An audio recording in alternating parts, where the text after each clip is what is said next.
Welcome back to Kim and Zay's Travelways, where we use passive sources of income to travel the world. So if you love to travel and you're looking for great ways to pay for that travel, make sure that you subscribe to the channel. So today I want to talk about MSC cruises. We have been on a couple MSC cruises. We have one planned again for November. And I just want to say that if you have watched any reviews, like, before we do stuff, right? Before we do something, we like to come on and we like to research it. Like if you go to book a hotel, you normally go and look at the reviews.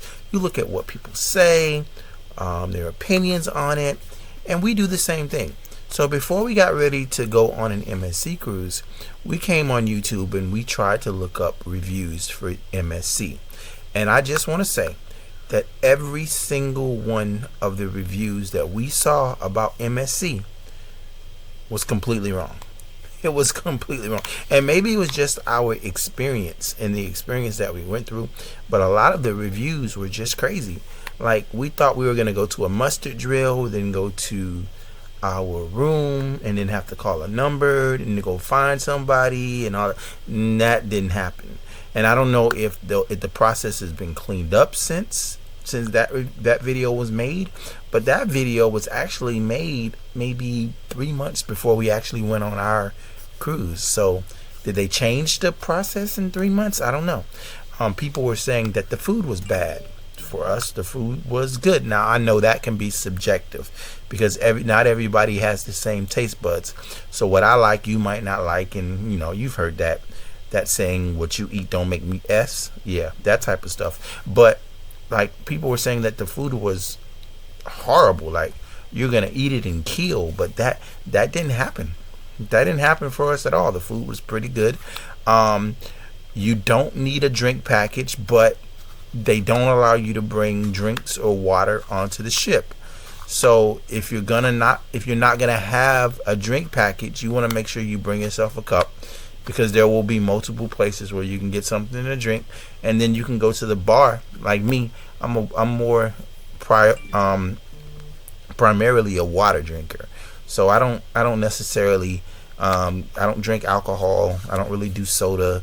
I'll do water, I'll do tea, and I'll do coffee. So a drink package would have been a waste of money for me. So I ended up bringing myself a cup and getting drinks, and then I actually went to the bar and purchased some bottles of water, and it worked out great. Didn't have an issue. The embarkation process was good. Getting off the cruise was good. We had no problems with MSC, as so many reviewers kept saying. They kept saying that we were going to have a terrible time. The time was going to be horrible. The food was going to be bad, and they were completely wrong. A lot of them were wrong, and we must have looked up 7, 8, 9, 10 reviews on the MSC Seashore to the point where we were saying, well, goddamn, what did we get ourselves into? And after coming off the ship, I was like, I'm glad I didn't listen to those folks. I'm glad I just went on the ship. I tested it out for myself, and the time was actually pretty good.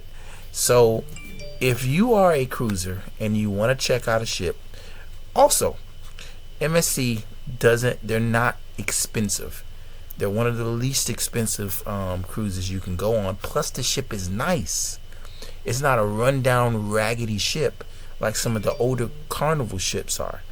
The Seashore is a very nice ship. There's a lot to see. I still feel like I need to go back on the ship because there's still things that I did not get to see. So if you like, adventure, you like a nice ship, it was a great ship, a great experience, the food was good, check MSC out, and don't listen to reviews. Don't listen to the reviews. Go and test it out for yourself, because a lot of the reviews that we saw were completely wrong. And that's all I gotta say, man. I'm out of here. Signing off. Peace.